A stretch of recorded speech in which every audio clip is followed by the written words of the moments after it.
Before the age of interplanetary probes, it was common opinion among astronomers, based more on common sense than on observational evidence, which at the time were still very poor, that Saturn's rings originated at the same time as the formation of the planet, so about 4.6 billion years ago. The data produced from the interplanetary missions of the 80s and from the successive observations of Hubble overturned this hypothesis, suggesting an age of only 100 million years. A very controversial estimate, however, and that at a certain point the observational data collected in 2007 by the Cassini probe and some mathematical simulations seem to have led back to the original value of 4.6 billion years. Everything solved? The rings were therefore as old as the planet? No way. With a resounding final twist, the dive into the atmosphere of the planet, with which in 2017 Cassini put an end to its mission, overturned the judgment in extremis, ruling that the rings had to be young, or rather very young, probably formed when dinosaurs were still running on Earth. In short, a war of bitter controversy that lasted for decades. Probably not yet over. Let's try to understand how it really went. More than 400 years have passed since Galileo Galilei, 1564 to 1642, first saw Saturn's rings in July of 1610. And since then, many of the questions that have always accompanied the vision of those wonderful structures have had a definite answer. To tell the truth, the Italian scientist did not see the whole ring, but only two protuberances on the sides of the planet, the maximum that the poor quality of his instrument allowed him to distinguish. In 1655, the Dutch astronomer Christian Huygens, 1629 to 1695, was the first to guess and suggest the presence of a ring around the planet, a ring that the Dutch astronomer judged to be solid, and at the same time so thin to be invisible when the position of Saturn with respect to the Earth was observed by cutting. This model, even if not accepted by all, held the bench for 2 centuries, until the Scottish physicist James Clerk Maxwell, 1831 to 1879, future father of electromagnetism, demonstrated by mathematical means that it was necessary to abandon the idea of the solid ring, that would have been soon crumbled by the tidal gravitational forces, and opt for a structure composed by several independent bodies orbiting each one on its own around the planet. This theory earned him the prize, offering in 1856 by the University of Cambridge for the researcher who could offer the best scientific explanation of the ring structure. From the recognition of the real nature of the rings, we pass to the research of their origin, and a fundamental contribution to the question came from the ideas proposed in 1848 by French astronomer Edouard Roche, 1820 to 1883, who suggested that the rings could have been formed by the disintegration of a satellite too close to the planet. The idea had some points not entirely clear, but it was based on his famous mathematical formula that for each planet expresses precisely the so-called Roche limit. This limit indicates the minimum distance between a satellite and its planet below, which the satellite fragments due to tidal forces, that is for the distortion included by the difference of gravity force acting on the part of the minor celestial body closer to the greater celestial body, compared to the more distant one. In the case in which the two bodies have the same density, this limit is worth about 2.44 times the ray of the planet, and the fact that this value coincided just with the external edge of the rings appeared as a proof in favor of its hypothesis. On the when such a disintegration could have occurred, no one was able to pronounce, even if it seemed more plausible, an event placed in the early stages of the formation of Saturn's satellite system, with objects still on orbits dangerously close to the planet. Around the middle of the last century, the idea of a catastrophic origin began to appear, with rings formed due to an impact between a satellite and an unspecified stray object. The tidal action, if anything, could come into play at a later time, to prevent that those debris produced in the cosmic impact could regroup again. Even in such a scenario, however, the determination of the epoch to which the event could be traced was practically impossible. Sure, the moment of greatest orbital chaos the solar system had experienced in the early stages, but at the time of intense bombardment was followed by a period of relative tranquility, even if with wandering bullets still perfectly able to shatter small satellites. In short, still at the end of the 60s, all that was known about the rings, thanks to infrared observations, was that they had to be largely composed of frozen particles, and that there were resonance phenomena between those particles and internal satellites. But the evaluations of their real consistency were still very vague. Least of all, there were some firm ideas about their age. The less complicated way was to assume that those structures were as old as the planet. Although more than 3.5 centuries had passed since their discovery, the rings still kept their secrets, and the only way to get them was to go and observe them closely. In 1980, the interplanetary probes said, "No, the rings are young." The first important contribution of the Pioneer, 1979, and Voyager, 1980 to 1981 missions, apart from the extraordinary images they gave to the whole world, was the discovery of the existence of some small shepherd moons, which, immersed in that myriad of rings, seemed to interact with the surrounding particles, confining or dispersing them. So it was known, for example, that the famous Encke division is nothing but the narrow orbital band crossed by Pan, a very small moon, 28 kilometers, that runs inside the rings, sweeping away the debris in front of it. Starting from those years, the hypothesis of a really close link between rings and satellites began to make its way, which will also prove to be important for the evaluation of the age of the rings. The rings are arranged in a thin disk with a diameter of 275,000 kilometers, but only 1 to 3 kilometers thick. There are 3 main rings plus 4 secondary ones. To distinguish them, they have been called with the first letters of the alphabet. The ring A, the most external of the great ones, has inside the Encke division. The B is the central one, wider and brighter, separated from A by the famous Cassini division. Ring C, the inner one, is instead almost transparent. Ring F is the most feeble and external. Even the discovery of the weak ring, F, confined to the outside and almost shaped by its 2 shepherd satellites, brought new arguments in favor of these analyses, raising doubts about the fact that a structure so tenuous and kept alive by 2 satellites in precarious dynamic balance could last for billions of years. Astronomers, in short, began to want to deepen the dynamics of those small moons and their interaction with the rings. And the surprises began. After the appropriate evaluations and the first simulations, in fact, it emerged unequivocally that the existence of those complex dynamic systems observed by the probes could be guaranteed for no more than 10 million years. The idea that the formation of the rings could go back to the beginnings of the formation of the solar system began to waver. That the times at stake were shorter than what had been thought until then was also suggested by the observations related to the composition of the rings. The results produced by the probes confirmed what was already partially known.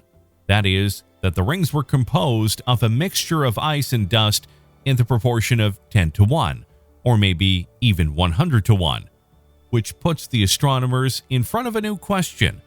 Why, if it is true that Saturn's rings are as old as the solar system, their icy component appears so clean and little polluted by dust particles? In other words, assuming that the rings were as old as the planet implied that they should appear much darker and less reflective. Hypothesis supported by the same surveys of Pioneer 10 and 11, who estimated how the mass of dust deposited on the rings throughout the history of the solar system could even be of the same order of magnitude as the entire mass of the rings. Such an evaluation had an inevitable dramatic consequence, even admitting that only a tenth of that rain of impurities could remain permanently trapped in the rings. The low level of pollution found meant that the whole system of the rings could not be older than 100 million years. But that's not all. Further evaluations led to the estimate that the rings lose about 100,000 tons of matter every day, mostly water that ends up on the surface of the planet, which meant that, considering only this factor, the inner ring system could have disappeared in less than 300 million years. Rightly, however, someone began to judge this hypothesis as a violation of the so-called principle of mediocrity. In fact, it seemed quite unlikely that such recent and ephemeral structures, let's not forget also the rings of Jupiter, Uranus, and Neptune, were all present in the same historical moment that sees the presence of us humans as spectators. Much more rational from this point of view to hypothesize, for example, that the formation and the destruction of the ring system could have happened more times, or according to an idea that began to circulate at the beginning of the millennium, that some other mechanism could exist. Until then, never considered able to influence the duration in time of the rings. The mechanism of which we are speaking is closely connected to the model that was considered more suitable to explain the formation of the rings, the so-called collisional cascade. At the base of this model, introduced and studied through computer simulations by Larry Esposito and Joshua Colwell, Laboratory for Atmospheric and Space Physics at the University of Colorado. Since the 90s was the idea that the material of the rings came from a sequence of repeated collisions. At the origin of everything, that is, it had to be assumed that a small satellite was reduced into fragments by a catastrophic cosmic impact. Then the fragments generated in the impact were in turn shattered by the reciprocal collisions, producing smaller fragments, and so on, in a cascade until they flow into the dusty and icy particles that make up the rings. The fundamental novelty that shuffled again the papers related to the dating of the rings was the intuition that the small moons of Saturn's system could somehow be involved in a sort of recycling of materials, where the mechanism of the collisional cascade could also work backwards. In practice, instead of disappearing as a result of collisional erosion, the material could regroup to give rise to tiny satellites, in a process that, as indicated by the new numerical simulations of Esposito and Colwell, had the important consequence of prolonging the existence of the rings in time by recycling the same debris several times, cleaning their surfaces and making them always young in appearance. The close link between the moons and the rings proved to be the real keystone of the problem, and the hypothesis of continuous renewal found a solid support in the results obtained by the Cassini probe, which arrived on Saturn in 2004. The first discovery given to us by Cassini after its arrival, at least among those concerned the subject of this article, was in fact that of the so-called propellers, that is, cracks dug in the rings by the gravity of tiny moons that try to open a permanent orbital gap, but are too small to succeed. They try to do what the so-called shepherd moons like Atlas, Dauphine, and Pan did, create a division between the rings, cleaning it from the debris through repeated orbital passages. But the shepherd moons, even with their few kilometers of diameter, are still thousands of times more massive than the invisible objects that produce the propellers. In most cases, the stones hidden in the center of the propellers measure no more than 100 meters in diameter, roughly as much as a soccer field, too little to prevent the rings from closing behind them as they orbit Saturn. The propellers, that is, the transient divisions open between the rings as they pass, look a bit like the trails of motorboats, temporary ripples that follow the orbital motion of the aspiring moons.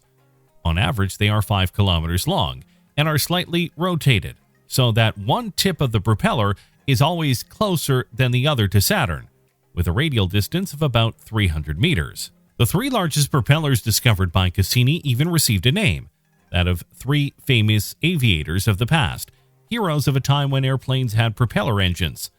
Earhart, from Amelia Earhart, legendary aviator who died with her plane in the Pacific in 1937.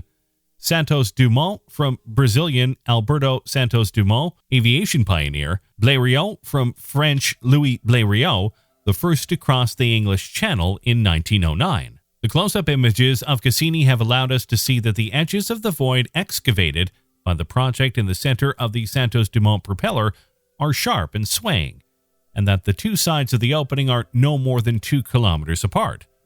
From this we can also derive the dimensions of the tiny moon that created it, a snowball no larger than 1 kilometer, more or less similar in size as Blériot, while Earhart seems to have a size of about 400 meters. The most significant thing, however, is that the statistical analysis suggested that in Ring A alone, of moons like these, there could be about 10 million, and this was certainly an element in favor of the recycling mechanism of the material mentioned above. A second discovery of crucial importance produced by Cassini is that Saturn's rings are not at all that uniform expanse of particles that had always been thought. From a distance, they seem motionless, immutable, perfect in their elegance, an iconographic representation of Saturn and its astronomical beauty. But when you see them up close, as the Cassini probe has managed to do so many times, their face changes.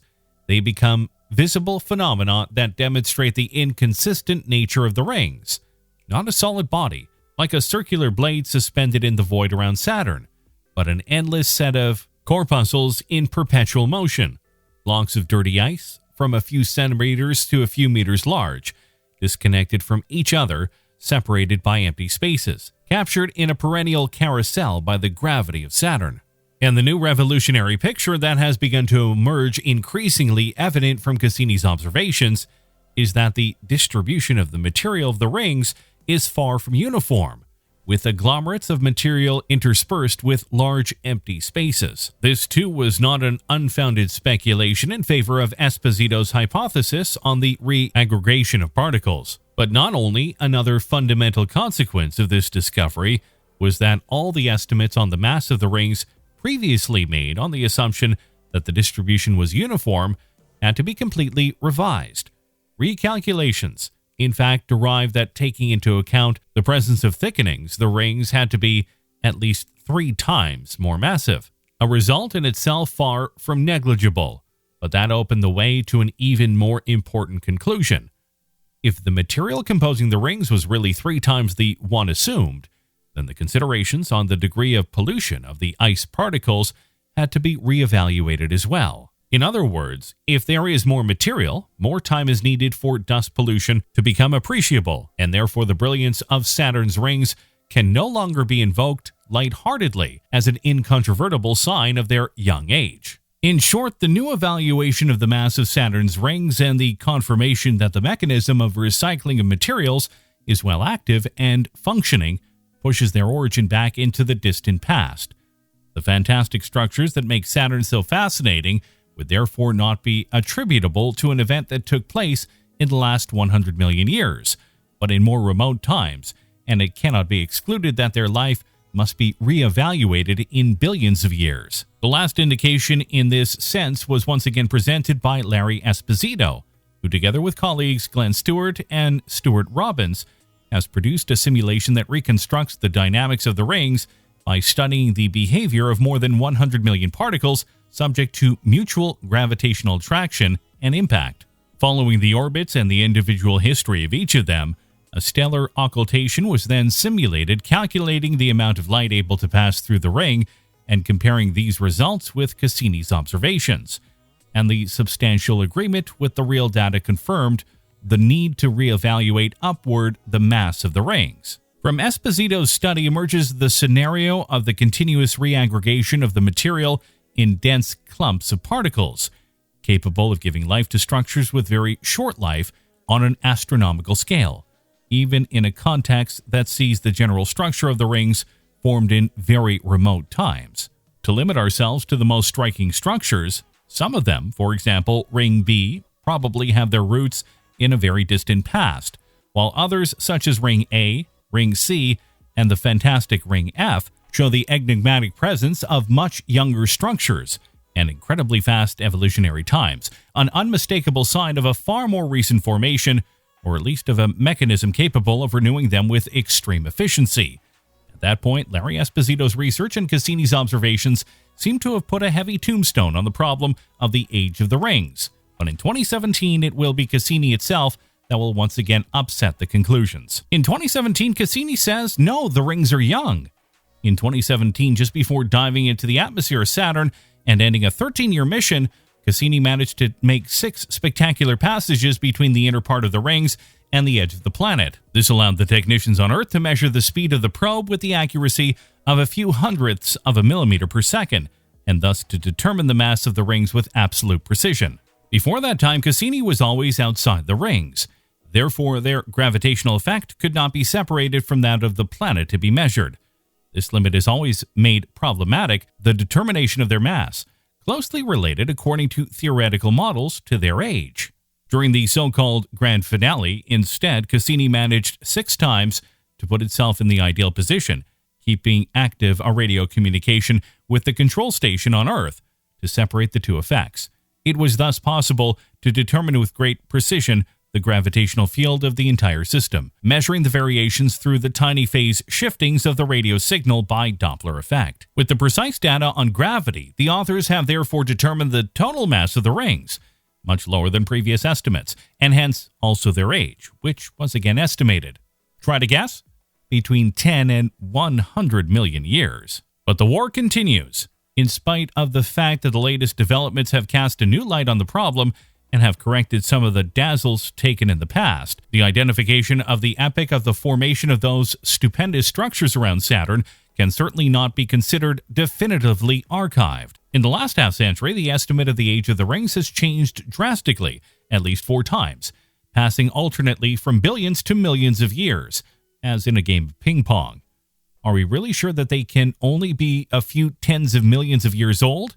If so, we would have to explain how it is possible that they were formed so recently. And this is an insidious perspective. We have no idea what created the rings, so it is difficult to establish the history of their origin at some point in time. The rings could be the remains of a comet destroyed by Saturn's gravitational tides, or the product of a collision between a comet and an icy moon, or the result of something that may have disturbed the orbit of several moons, causing them to collide with each other. It must be taken into account that every gas giant in the solar system has more or less evident rings. How to frame the particular case of Saturn in the larger one proposed by this scenario? The only solution could be to design a mission able to bring to Earth some samples of the frozen debris that formed them. But we are talking about something that may not occur before about 20 years. Easier that in the meantime we can get information from extrasolar planets, when technology will allow us to expand the case history of those with rings. Who knows? We just have to wait.